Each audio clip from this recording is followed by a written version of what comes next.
That would This summer, we're not awkward. the only ones feeling the heat. Our house plants are feeling it too. Hilton Carter's here to talk about giving their plants a little extra attention during these hot summer months. You wanted to give Hilton a little extra. We don't have time for this, Hal. Hilton is a plant and interior stylist. He's also the author of the Propagation Handbook. Hilton, good morning. I apologize in advance. Good morning. So it's obviously a lot of parts of this country right now. Yeah. It's north of 100 degrees every day. Does that mean we need to be watering our plants more than usual? You do. Okay.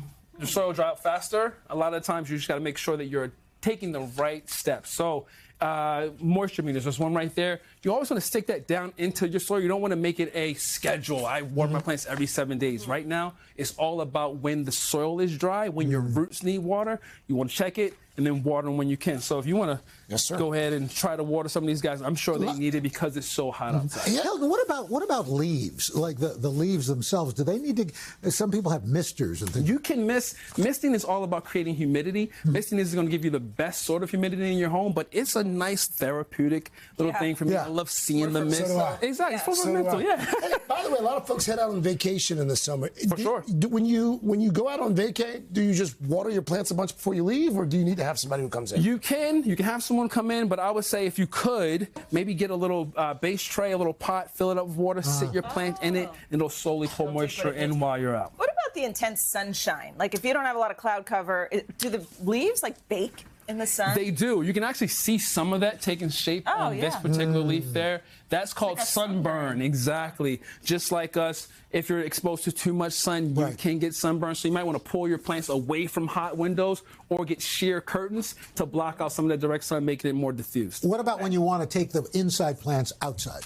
You should do that. All plants want to be outside. I know they call them house plants, but they've all started outside. They're growing You're really farms. passionate about I this. just put my olive tree that you gave me years ago outside. And you're doing such a great job. And now all with of a it. sudden it's got all these new leaves. It's like happy again. They want to be outside. We all want to be outside, right? Yeah. But just like when it's really hot out, when it's winter time and we're all stuck inside and it's time to go outside for the summer, you all just can't rush outside. So when you bring your plants outside, you got to acclimate them. So you can't just put them directly out into direct sun. They got to find their way into little pockets of diffused light. What were you going to say? I was going to say that's always one of my favorites. What about outdoor pests, bothering you? Outdoor pests, you're going to worry about that when you want to bring them back in, right? Okay. So ants, little critters that are going to crawl on your plants, they're going to do their thing. But what I will say is when you do bring them back in come fall, you do want to check the soil, check the foliage, rinse them down, and you should be good for there. But when it comes to right now, because it's such a heat wave, when you do bring your plants outside, because I know you got a lot of plants outside, you have your olive tree